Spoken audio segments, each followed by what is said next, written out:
Good morning. My name is Rain Jordan. I'm with the Fearful Dogs Project, as well as the owner of the private behavior modification and training practice called Expert Canine. We provide services all across the country and as well as some other countries. I'm here now to present a bit of something regarding fear in dogs. Before I do that, though, let me just briefly go over what the Fearful Dogs Project does. So we have a couple of programs in fear abatement. One is called the Fear Abatement Mastery Program. And that one does a few things. It provides professional level education, training, and in some cases certification for certain professionals, a certification track program. And it also provides options for shelters, rescues, animal control, veterinary professionals, law enforcement, etc., and lots of other professionals. And of course, always we provide private lessons anywhere in the country and in some other countries for private dog owners who have fearful dogs who have a dog who's experienced something scary and they need help helping the dog recover from that. We try to keep the fees we're trying to keep the fees affordable since we are part of a license to a charity program without becoming so inexpensive that people don't show up. We don't want that. In any case, so today I'm going to talk with you about quote unquote fear aggression. I'm sure if you're in the training and behavior world, you've heard this probably many, many times. You've heard the phrase. And if you're not, you probably still have heard the phrase. It's very common among people who have dogs who have any sort of behavior, or they feel their dog has any sort of behavior concern. So I want to talk about this because of the potential consequences of using this term. So I'm going to go over it in great detail. And if I forget anything or you want to know more, just drop me a note and I'm happy to respond and talk with you about it. So the first thing I want to point out in a general way is that a term, fear aggression, is a concept. It's not a cause of behavior. In other words, it doesn't describe any behavior. It is a sort of what's called a hypothetical construct, which means essentially it's a label that we think up in our minds in order to try and define what we think our animals are. When we say a dog is aggressive or fear aggressive, we're trying to say that the animal is that thing rather than just demonstrate certain behavior. And that's not ideal. That's not an ideal way to handle behavior and the analysis and modification of behavior. Because constructs like this, being simply labels, names for things without descriptions, they are subjective terms, not objective. They therefore can mean something different to every person. Every person speaking them can mean something entirely different from one person to the next. It can come down to the judgment of the individual using the label and also the judgment of the individual hearing the label, which makes it even more risky. So in essence, these constructs are just labels that we use as shorthand sometimes, but as a shorthand, they leave out the most important information. They don't give us descriptions of behavior, and without observable, measurable descriptions of behavior that we're concerned about, but without those, we cannot get any help in assessing the behavior of the animal. We can't give a valid prognosis or prepare a training or modification plan because we have not observed anything in a measurable, objective way. So it's very, very important that we try to remember when working with animals and their people, or even when discussing our own animals. And, I'm guilty of this myself as well as a fearful dog specialist. I use that term a lot. But it's important to remember that some terms can be more dangerous than others, pose more risks to our animals. For example, oftentimes when somebody says their dog is aggressive, they might just simply mean the dog barks a lot. I personally would not deem a dog who just barks and does no other behavior that is concerning. I would not consider that aggressive. However, there are people who do consider that aggressive. And this is an example of why defining our terms and describing the the behavior in ways that other people can envision the behavior and understand it is so important. An example I put here on the slide, the word attacked and the phrase, the dog attacked somebody or the dog attacked me. This uses labeling. It's a construct. It doesn't mean a whole lot, other than it does explain how the person feels, the person who was attacked, or maybe also the person observing an attack. But it doesn't explain the behavior of attack. And because it doesn't explain that, lots of prejudgments can be made, lots of misconceptions can happen. And as a result, an animal who was accused of quote unquote attacking may therefore suffer the consequences and punishments of having quote unquote attacked. And it becomes very, very important, therefore, that we are very specific about what we mean and what we don't mean whenever we try to describe, again, an animal's behavior. So if I say a dog attacked me, there's no operationalized description of behavior here. That nothing describes what actually happened, and therefore I can't measure it, I can't try to repeat it, I can't try to modify it and see if it changes because I don't know what it is. So to use Dr. Friedman's terms, we try to operationalize the behavior that we have labeled. We do that in a way by using word pictures to help other people envision and understand what we mean. So an example of this might be, instead of I say, my dog attacked me and leave it at that, and people might think of all sorts of horrible things, I say exactly what happened. And I try to do it in a way that if somebody wanted to draw my explanation, they could do so.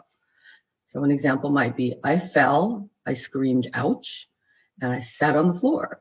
The dog then ran over to me and jumped up on me 3 times, delivering several nips, non-injurious nips to the back of my neck. Here we have the definition of attack in this particular context and what I meant when I said it. You could argue that this is quote unquote aggression, or you could argue that this was an animal who was, inspired, if we will, by the event of my falling and making a lot of noise about it. And so came over to, the animal responded to that event with his own behavior. However you want to label or define it, it's very important that it be described in ways that other people can see in their mind.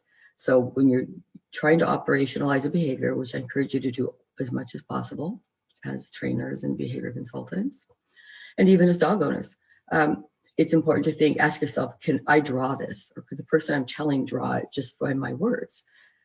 Can you draw the word attack? Not if you want to be objective about it. Could mean any number of things and look any number of ways. But you can more likely draw somebody falling. You can draw somebody sitting on the floor. You can draw or animate a dog running over to a person sitting on the floor. And you can draw a dog jumping up on somebody and nipping the back of their neck. These are all things that are word pictures and therefore much more helpful to understanding and hopefully modifying behavior as we deem desirable. So keeping in mind that these words, the non-concrete words, they're not drawable in and of themselves.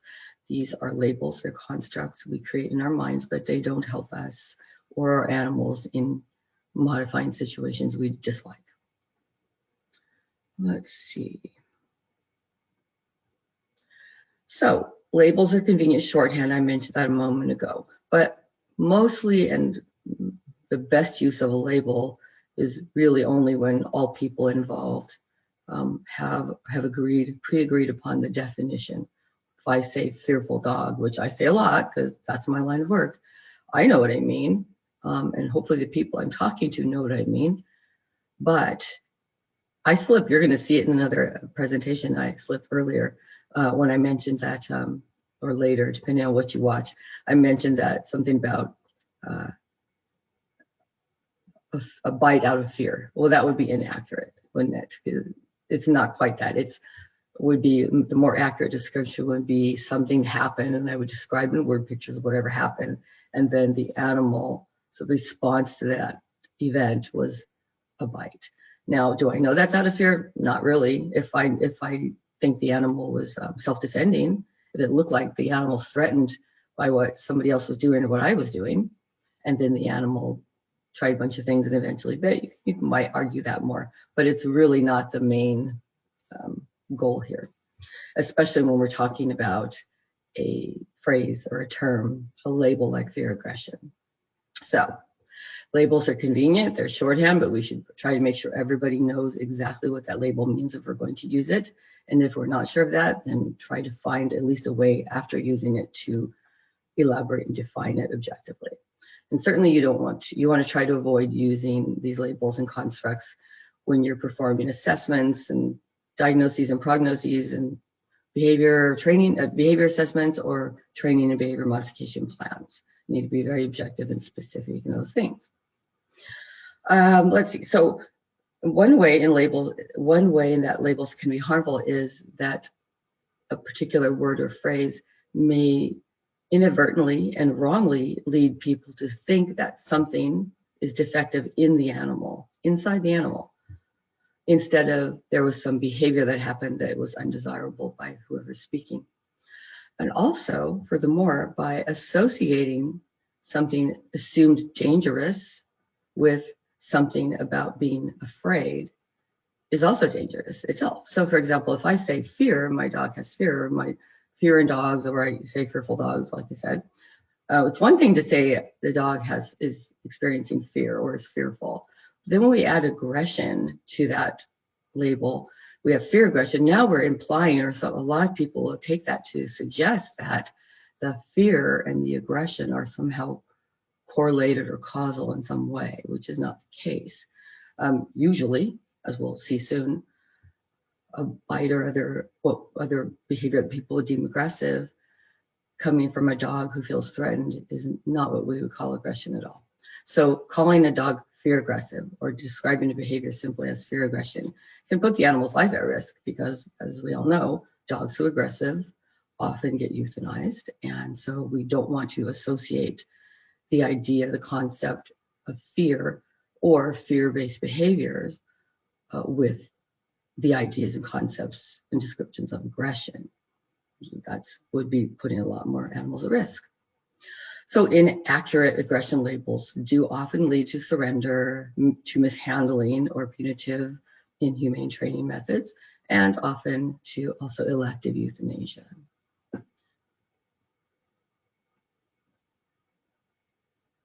Oops, let me just put that up. All right, so when constructs, that is when these labels are used in reference to behavior, there are some other problems that happen.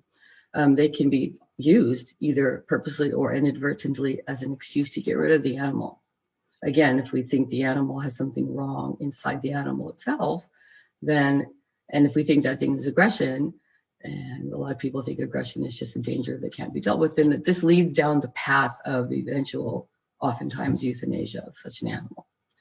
So, or at least a surrender or taking to a shelter. So we want to be careful with labels for that reason. They also give a false sense of understanding a problem, make us think we understand it. If I say, oh, your dog is reactive, or your dog is aggressive, or whatever, I'm kind of assuming that I already know exactly what is going on when I don't. All I know is I decided to label it based on what I have in my head. So if we fall prey to labels and we just stop there, then we are actually hiding the path to any resolution that might be possible. Labels eliminate, therefore, the search for causes of behavior and thus for options to modify that behavior. So an example here, if someone says, if I say the dog is aggressive with men, this would seem to imply that the dog is the problem. Anytime a man comes into view, the dog is aggressive, does something aggressive. Versus if I operationalize that, if I say exactly what I mean, I might say the dog snapped at a particular man, because that man had cornered the dog, say under a desk or something like that. In that case, I'm describing in ways that can be drawn in pictures, the snapping, the man, and why the event, the actual cause was, we would argue anyway, the man cornering the dog led to the snap.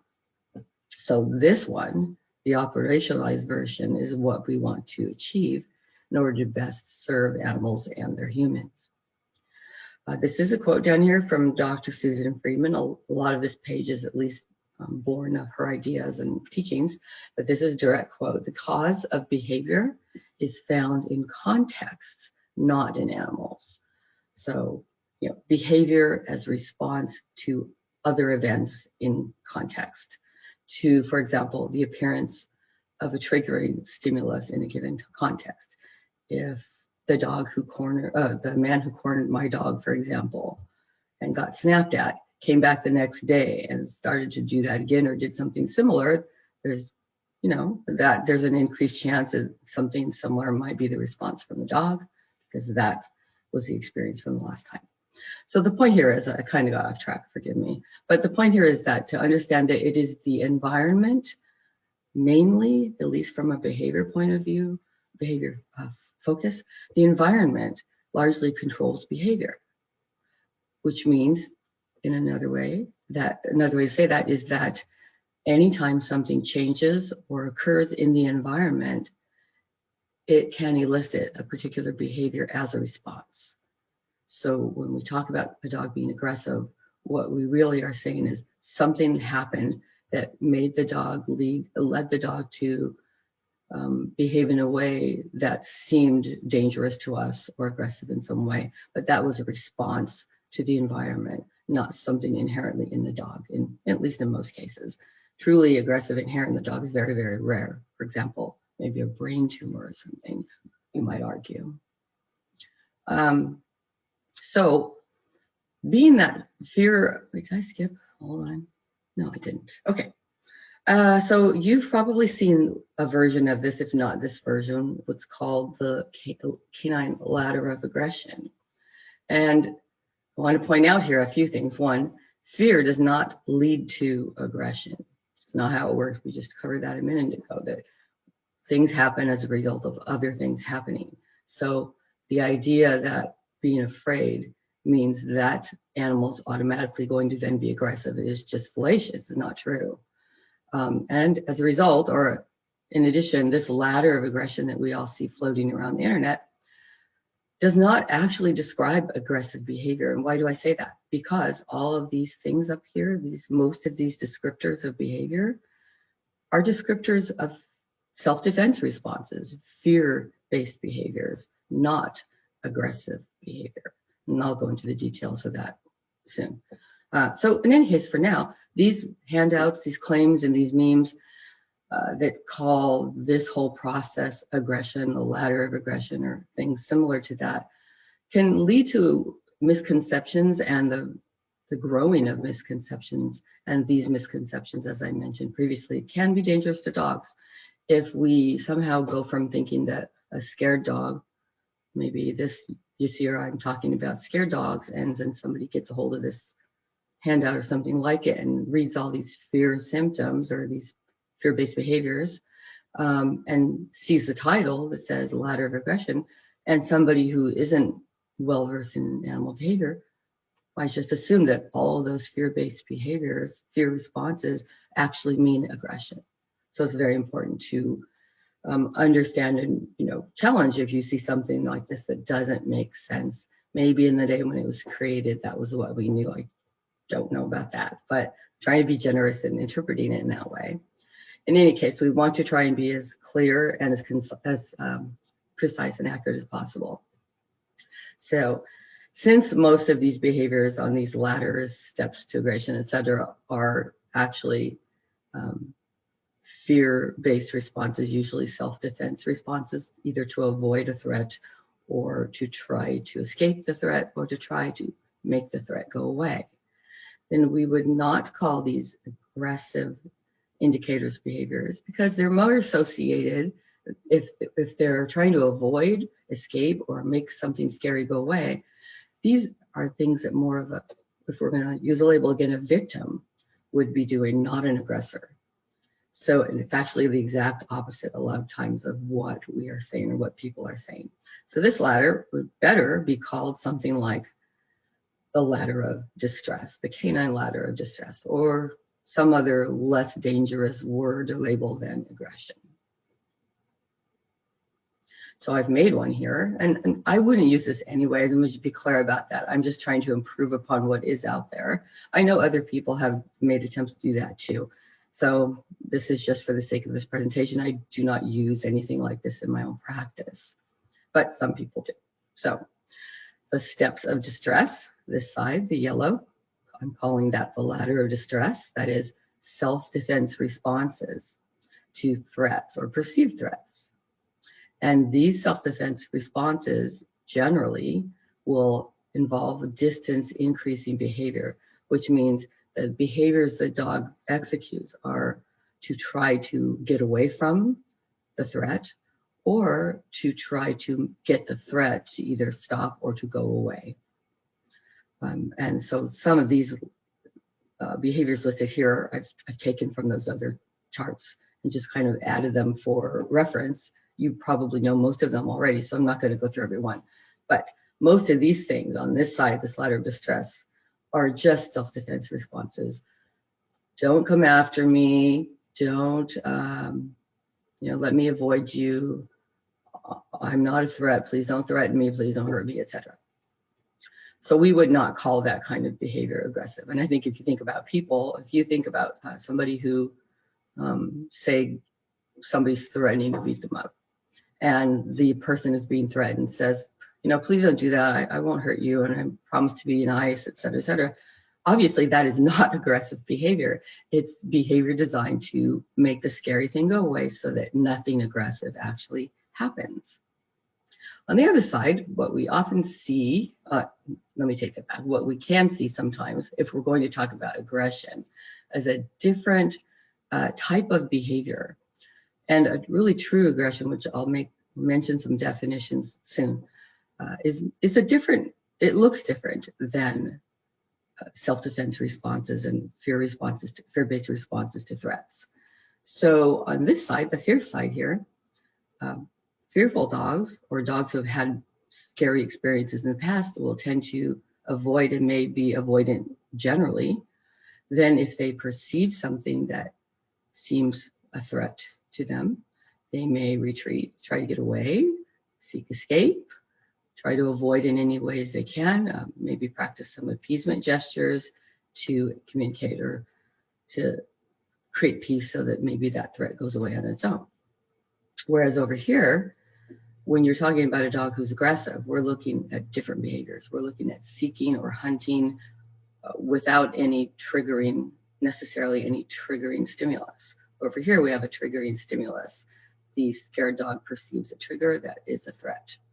Over here, we have a dog who's just, or an animal, seeking other animal who's seeking, maybe hunting, identifies and orients to that something, begins to stalk it, let's say, which of course becomes a threat to the stalked animal. The space of the stalked animal will be invaded. There will sometimes often be a charge at the animal and an attack. And now I'm using that label, but so let me define my term here. An attack here means a physical altercation, so a bite, a grab, a pinning, all of those things. And I'll explain later why I define them that way too. But when I say attack here, I'm meaning a physical altercation, which results in or is designed to cause injury or death. So when we have this, two sides here, we have a threat and we have an animal who feels threatened, and all of these other behaviors don't work to make that threat go away. Then eventually, if the aggressor over here continues, eventually the scared dog, the dog that feels threatened, can oftentimes be put in a position where the only remaining option would be either fight back or, from an animal's perspective, die or get injured. In any case, not something desirable and not something adaptive. Adaptive behavior does not, agree to be killed or injured. So fear-based responses and self-defensive responses are adaptive natural behaviors in response to threat. But when we get way up here and all those things have not worked, then the adaptive behavior may indeed become to fight back in order to avoid being injured or being killed. So here we might see a bite from a dog who showed these behaviors, some of them. That does not suddenly mean this dog has changed from a scared dog to an aggressive dog. What it means is that that scared dog was pushed to where the only remaining choice was to fight back, and there a bite can occur. So it's not just a bite that makes the dog aggressive. You have to consider the entire context. So we have steps of distress versus steps of aggress. I much prefer to describe all of these behaviors as signals of possible distress. So scared dogs, to just summarize again, generally seek to avoid aggression. They don't want an altercation. It's risky, expensive, dangerous to get into a physical altercation with another animal or person. So most dogs, including fearful dogs, will tend to use things like appeasement gestures, avoidance tactics, including ritualized displays designed to try to scare the threat away, escape attempts, and eventually at some point when they get here, fight, or what some scientists might call active coping. I'll talk about that a bit later. So the point here is that a bite in a context like this is a self-defense response, not an indicator that a dog has suddenly become or is aggressive. Excuse me. All right, so a dog who feels threatened, that is a dog who is scared, will respond with distance increasing behaviors. That is, try to put more space between the scared dog and the other dog, or the person or whatever it is that the scared dog finds threatening. These distance increasing behaviors can be any number of things from the 4 Fs, that is fight, flight, freeze, or fidget. And the fight for a scared dog who's trying to avoid a threat will typically not happen unless and until all of the other attempts have failed. Therefore, we would not call this dog aggressive. We would call this dog put into a situation where the only way to survive from that dog's point of view is to fight back. A fearful dog, I'll remind you then, seeks to avoid aggression and its dangers. A fearful dog, or a lot of dogs, who bite in self-defense against an aggressor is no more of a canine criminal than you or I would be if an aggressor were upon us, hitting us, kicking us, and we hit or kick back to try to self-defend or get away. We shouldn't suddenly become labeled aggressive. And that's true for other animals as well. Fear is a respondent phenomenon, meaning it's involuntarily. Animals, we don't choose to be afraid. Fear, so responding, meaning involuntary, it's a process we don't control, at least not the feeling aspect of it. And down here at the bottom of the slide, I've added that for some people, a lot of people, they define feeling afraid, the emotional state of feeling afraid. They see that as being associated with physiological changes. And some will even say that the physiological changes themselves are the fear, and that the degree of physiological changes represents the degree of fear. It doesn't matter too much here because we're talking observable behavior and we can't necessarily observe all the physiological changes, but I just thought that it was of interest to some people. So fear being an involuntary phenomenon, it functions as a survival mechanism. It's adaptive and natural. Another example here, we see, if you watch nature shows, you see oftentimes they'll show zebra being chased by, say, a lion, a predator. Those zebra, of course, are trying to get away. That we're seeing fear-based responses, self-preservation responses, a little different than self-defense, you could argue. They're kind of the same thing, in my opinion. But anyways, they're running away from a lion. That doesn't change who they are as zebras. They are just normal animals performing a natural, healthy act of trying to self-preserve. If one of these zebras were to be caught by one of these lions, maybe grabbed by the leg, and the zebra then decided to kick the lion in the face, we would not suddenly call the zebra aggressive. We wouldn't say we have an aggressive zebra, or that zebra can't be trusted, he's bitten or kicked or whatever. We don't say that because these are self-defense responses. They are not aggressive behaviors.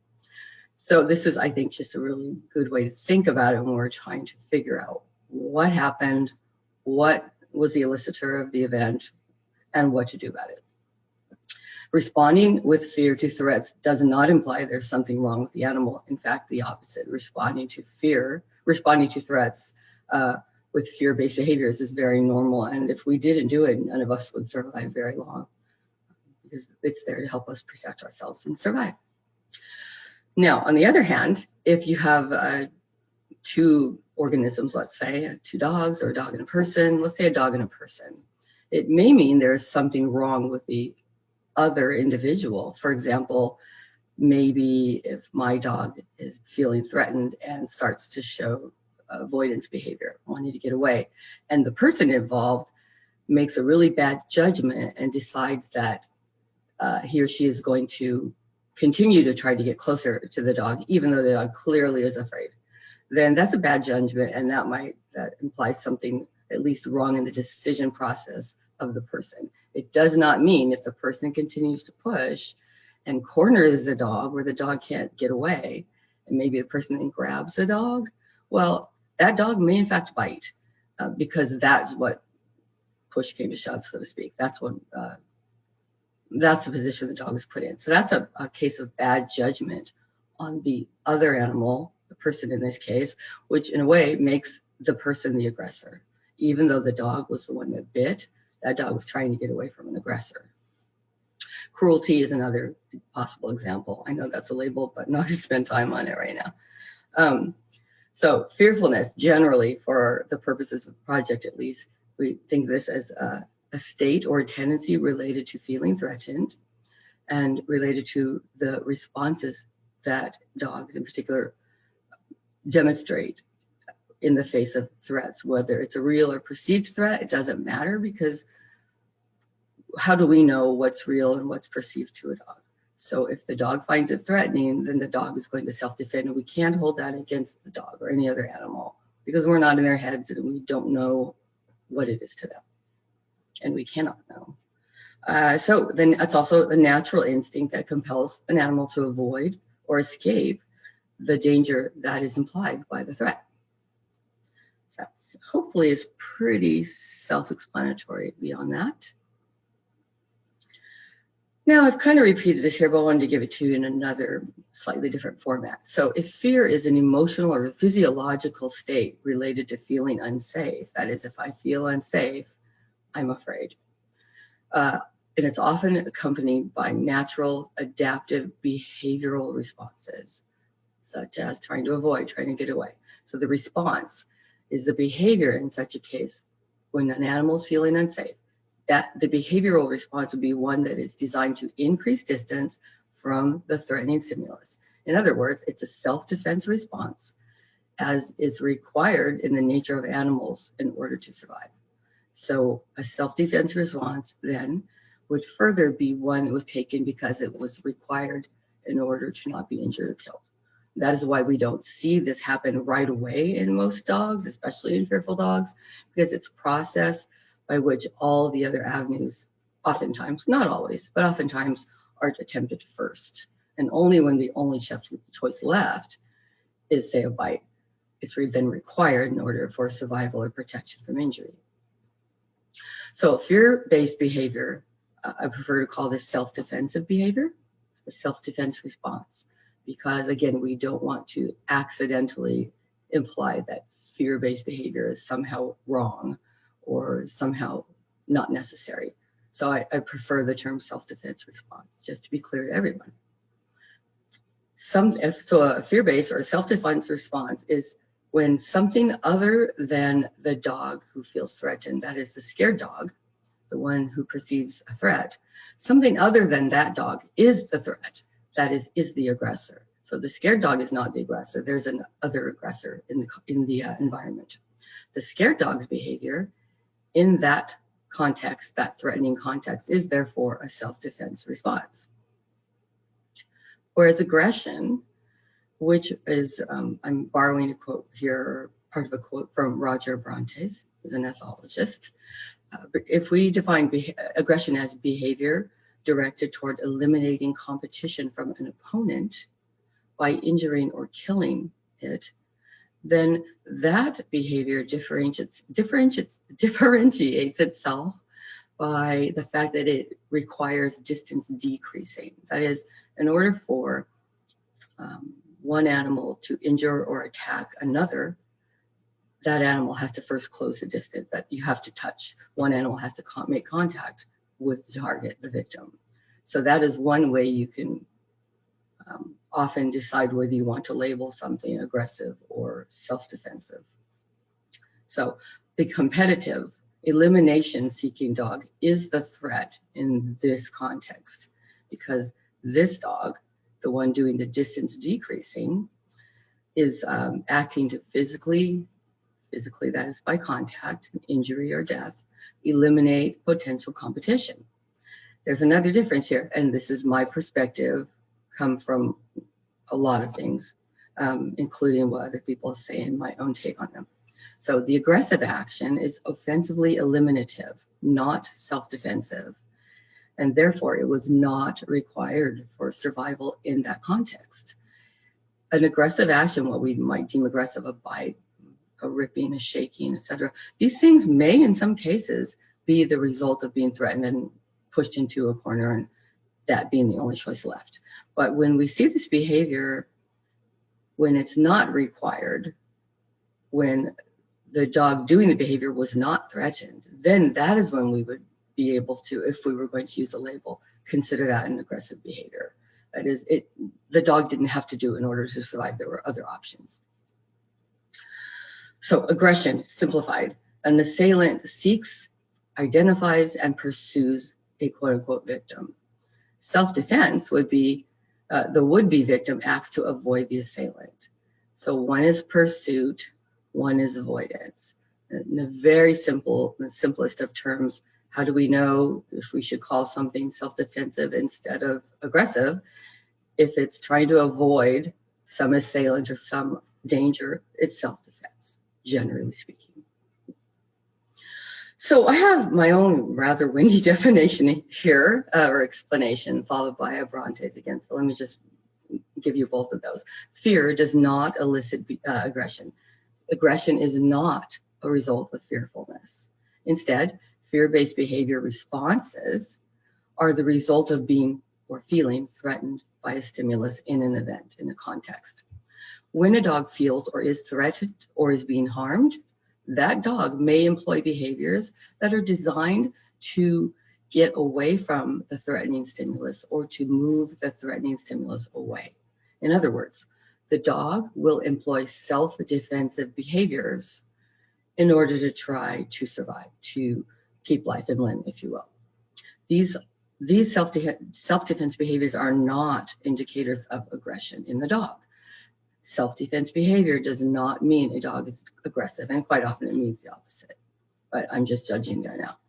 And now the quote from Abrantes along the same topic. Fear, he says, does not elicit aggressive behavior. I stole that from him, but he elaborates in a more operationalized way. A cornered animal does not show aggressive behavior because it is fearful. It does so because its natural responses, such as pacifying, flight, and submission, to the fear-eliciting stimulus did not work. So what he's saying here, I believe, is that if you have an animal who feels threatened and the other stimulus in the environment doesn't care that the animal feels threatened, doesn't respond appropriately to the signals, to the pacifying, to the flight attempt, the avoidance, etc., then the only thing left for this animal is the fight, because all of the other things did not work. So in other words, it's not fear that causes what he's calling aggressive behavior. By that, he means bite, something like a bite, a physical altercation.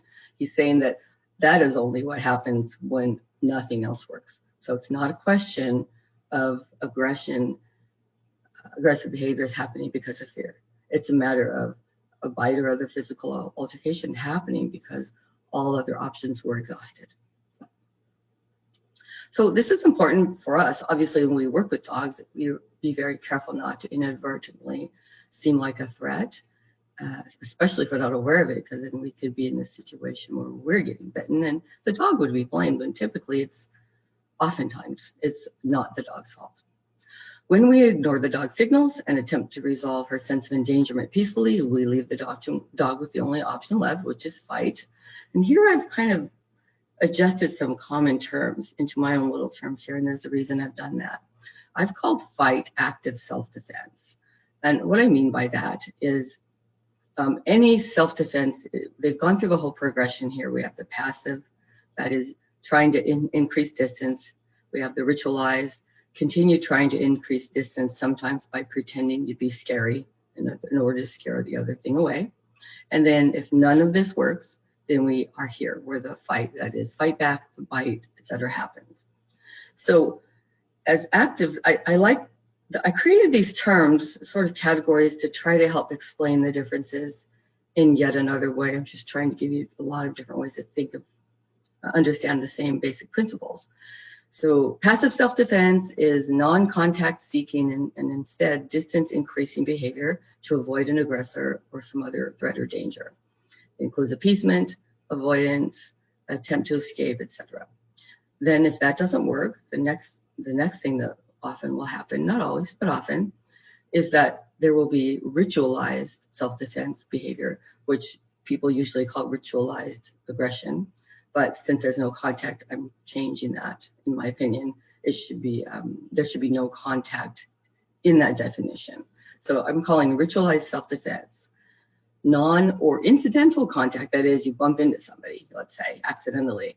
Non or incidental contact defense attempts via warning displays, behaviors that are designed to avoid aggression by looking scary, making yourself look bigger, and therefore scaring away the aggressor or the threat.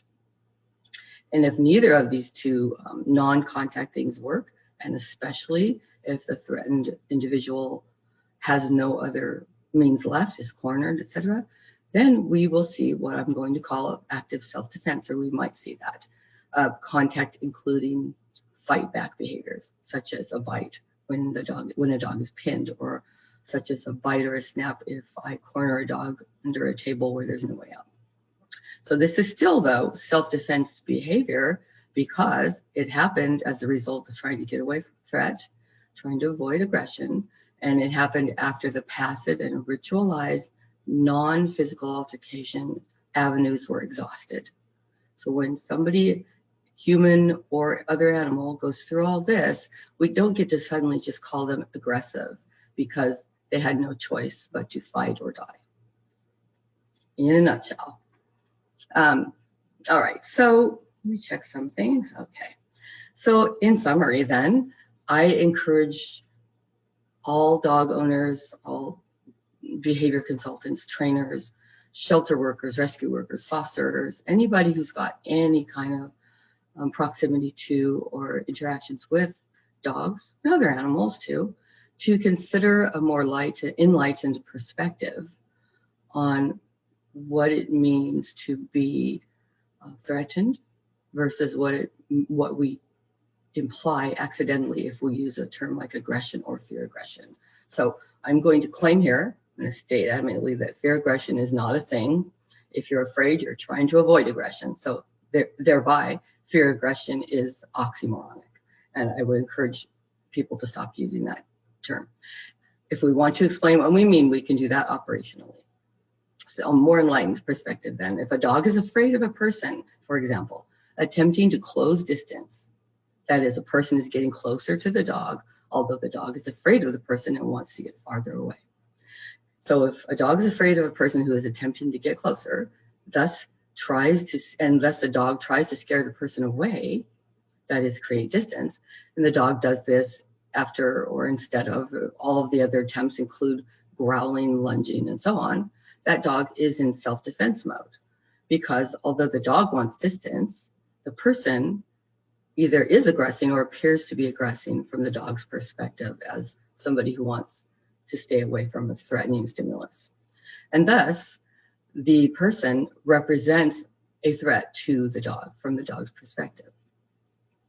If the person continues leaving a fight back and the dog is the only option for the threatened feeling dog, that makes the person the aggressor and the dog is a victim. So I think this is a really important point to consider, because often dogs are accused of being aggressive and they often lose their homes and lives as a result, when really they were just trying to avoid an altercation.